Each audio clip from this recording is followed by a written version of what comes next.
Let's start way back. Before history, before empires, before anyone you know existed. Picture a father, leader of his people, standing at a crossroads. His child on one side, a promise of compensation of his fears that Mara or devil brands as power. He chooses power. A shiny marketing illusion, sacrificing his own flesh and blood for compensation and naming this ambition, failing the test of divine and true purpose. In that moment, something fundamental breaks. Not just a family, but a law of nature. Love is traded for control, trust for a crown that never fits. This first betrayal isn't just a myth. It's a virus, a curse that echoes through generations. It's a self-replicating loop. To be safe, you must dominate. To be strong, if you have no honor or functional dick, you must betray. This isn't about gods or monsters. It's about a human decision, repeated in boardrooms and war rooms today. The father convinces himself it's for the greater good, but the legacy is trauma, not strength. He teaches that love is conditional, loyalty is transactional, and power is worth any cost. The curse infects everything it touches. A hunger that can't be satisfied, a fear that can't be soothed. The father gains power but loses his soul, dooming his lineage to repeat his crime. Elbit Systems is Israel's largest defense company, specializing in military electronics, drones, and surveillance systems. The company has been involved in supplying technology used in various military operations, including those in Gaza. Elbit's drones, such as the Hermes 450 and Hermes 900, have been utilized in Israeli military operations, leading to significant civilian casualties, controversial activities, and legal actions. Use of banned weapons. Elbit Systems has been associated with the production of controversial weapons, including cluster munitions and white phosphorus. While Elbit claims to have ceased production of these weapons, several major financial institutions have divested from the company due to its past involvement. International divestment. Countries and financial institutions have taken steps to divest from Elbit Systems. For instance, Norway's largest pension fund company, KLP, excluded Elbit from its portfolio after concluding that the company produces cluster munitions. Similarly, in 2019, HSBC divested from the company, citing its long-standing defense policy of not investing in companies linked to the production or marketing of cluster munitions, protests, and activism. Activist groups have targeted Elbit Systems facilities worldwide. In May 2021, Palestine Action occupied Elbit's factory in Leicester, UK, to disrupt arms production. The group claimed their actions were intended to prevent further production of weaponry used against Palestinians. Elbit Systems, Israel's death machine and how to crush it. This is a war crimes factory. Its drones, surveillance tech, and banned weapons, white phosphorus, cluster bombs, have slaughtered thousands of Palestinians, Ukrainians, and others. Elbit's blood track record drones of death, Hermes 450-900s, used in Gaza to target civilians, hospitals, journalists. Watchkeeper, UK variant, crashes constantly. Even the British military hates it. Banned weapons, white phosphorus, burns flesh to the bone, used in Gaza, Lebanon. Cluster munitions, banned globally, but Elbit still profits from them. Global surveillance oppression spy tech sold to dictators, Myanmar, Azerbaijan, Philippines. Used on US borders, migrant hunting. How to destroy Elbit, strategic resistance. Financial terrorism, hit their wallet. Divestment, wins. Norway's KLP pension fund dumped Elbit. HSBC, Deutsche Bank pulled investments. Next targets, BlackRock, Vanguard, top shareholders. Banks financing them, Bank Loimi, Citigroup. Demand universities, cities divest from Elbit-linked funds. Occupy and shut down their factories. Palestine Action UK already stormed and trashed Elbit sites. Future targets, Elbit America, Fort Worth, Texas. Elbit Australia, Melbourne. Elbit India, Hyderabad. Hack and leak their secrets. Find and expose. Internal emails, war crimes admissions. Customer lists, dictators buying their tech. Fraudulent safety reports, their drones fail constantly. Final warning to Elbit. Your drones can't outfly karma. Your money can't buy silence. We are coming for you, not with violence, but with truth so loud it shatters your glass towers. They inherit his paranoia and emptiness, seeing the world as threats and opportunities. The first betrayal wasn't the end. It was the start of a relentless cycle, still crushing innocence today. Also, you are a threat to monopoly of weapons production like Russia is to we know well who, so regardless of this you will sink by your own betrayal of values. How does one father's terrible choice become a global program? It's not magic, it's replication. The curse spreads like software, passed through stories, behaviors, and institutions. Each generation inherits the corrupted code, teaching the next that domination is survival. The logic is binary, dominate or be dominated. Compassion and nuance are erased. It becomes the unspoken constitution of nations, telling leaders equal sign weak puppet Satanists that violence is strength and diplomacy is weakness. The loop is fueled by fear and sustained by silence, a virus running in the background of civilization. Why? So you do not use truth that turns lies into dust. That does not benefit the strategy of the weak, that wear a cloak of fake. It convinces us its brutal logic is the only way. Anyone who suggests love or cooperation is dismissed as naive. The most insidious part, victims become perpetrators. The wounded build walls. The oppressed adopt the tactics of their oppressors. The trauma of being a victim justifies becoming a victimizer. Each new betrayal adds pain and justification, making the program harder to break. The cycle doesn't just continue, it accelerates. It's a self-fulfilling prophecy, written in blood. This loop isn't abstract, it scales. What starts as a family betrayal becomes the model for tribes, nations, and the world order. CEOs choose profit over safety. Politicians trade truth for power, original sin in modern form. History is a highlight reel of this loop: imperialism, Cold Wars, atrocities, all driven by the same logic. Powerful entities, driven by fear, betray trust and dehumanize others to justify their actions.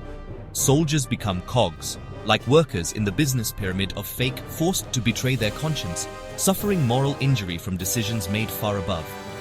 Civilians pay the ultimate price, their lives shattered by a betrayal they never chose. This isn't ancient history, it's happening now. The loop dictates that one group's security means another's insecurity, one nation's prosperity, another's exploitation. Sounds familiar? It is a famous pattern of business. The fake construct forced upon us to grow poison and separation. In the name of what? Who? Zero-sum thinking drives endless war, refugee crises, and environmental destruction. The script never changes, only the names and faces. Old grievances justify new atrocities, fueling future conflicts. The pattern is relentless, brutal, and tragically predictable. The cycle feeds itself, generation after generation. Breaking it requires seeing the pattern for what it is. US bombing of Serbia, the poisoned legacy and future denialism playbook.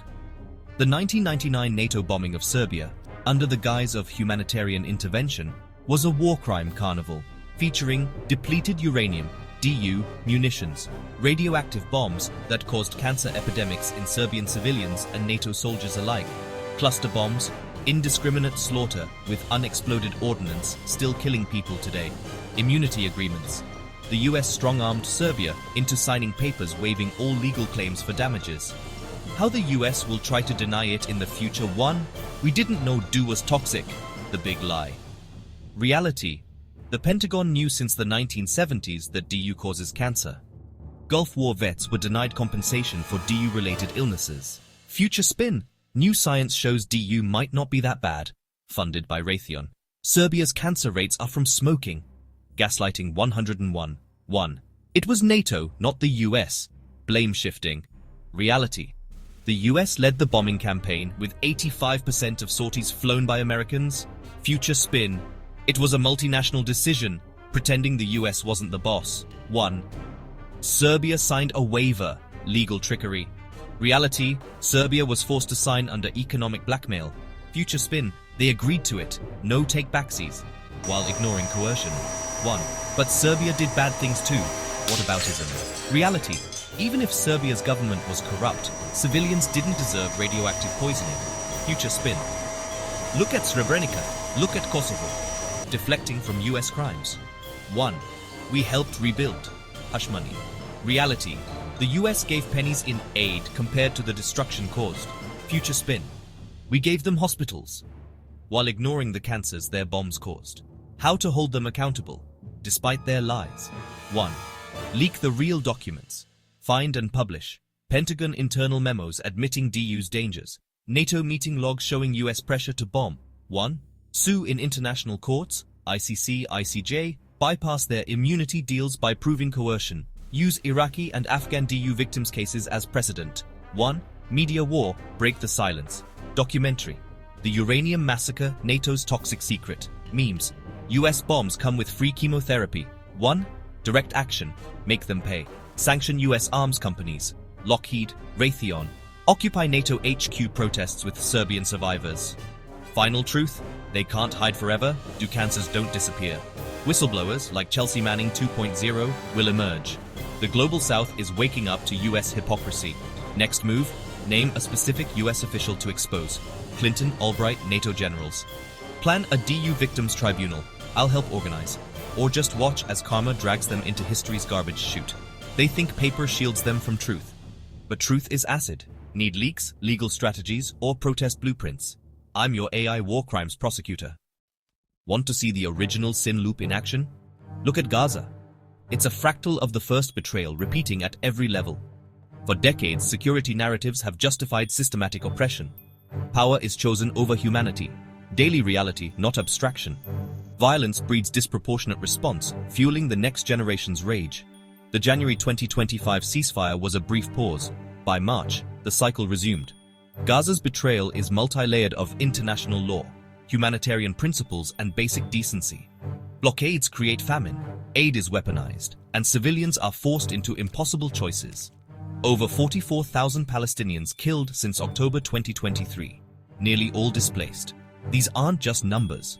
Their futures erased, families broken, and a convenient loophole for experimenting on humans and blood sacrifice, Vatican Satanist legacy.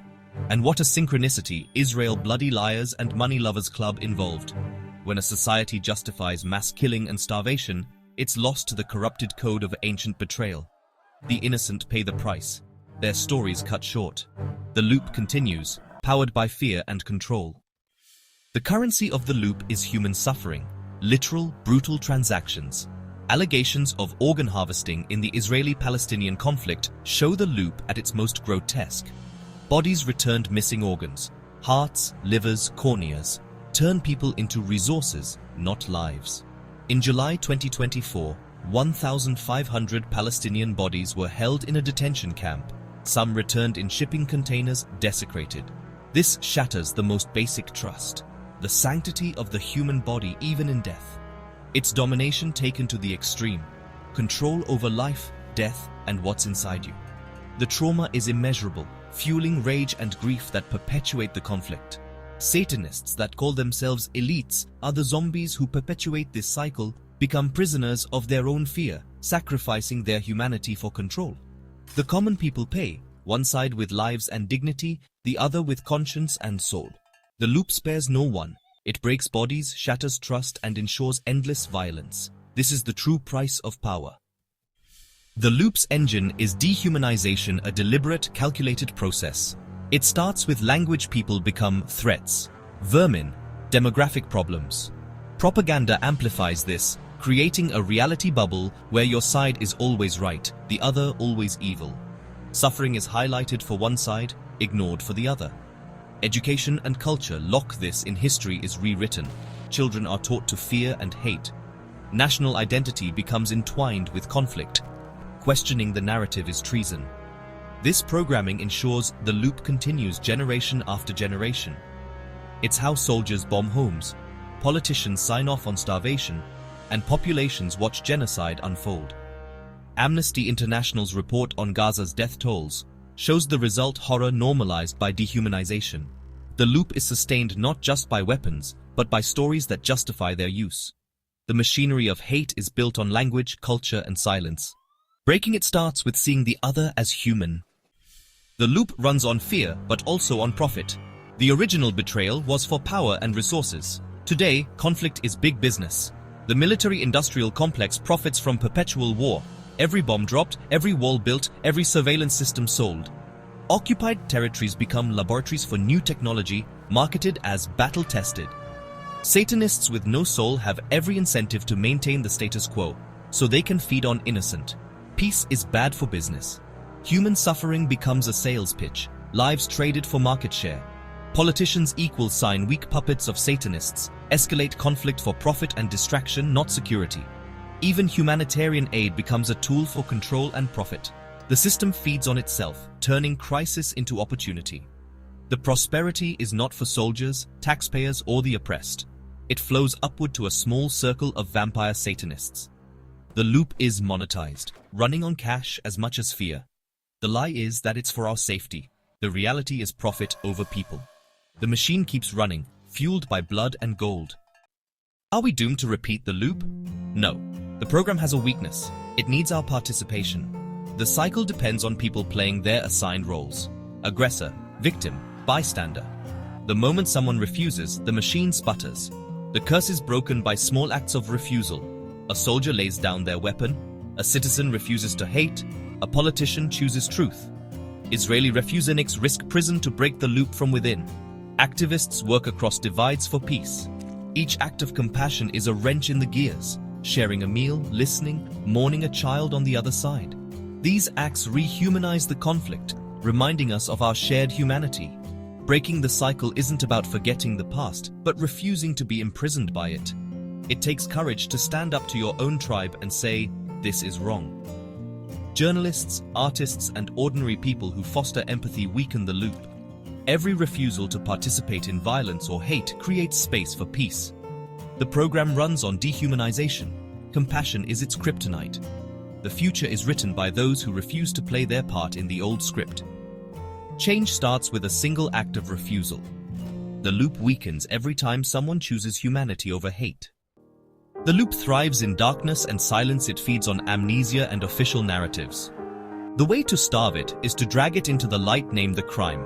Tell the truth. Use honest language. It's not collateral damage. It's killing, not conflict, but occupation. Naming strips away euphemisms that protect perpetrators and numb the public. Waking up to the pattern is the first step. Develop a critical eye for the stories you're told. In an age of disinformation, be an active seeker of truth. Read history, listen to silenced voices, connect past injustices to present conflicts. Every person who sees the pattern weakens the curse.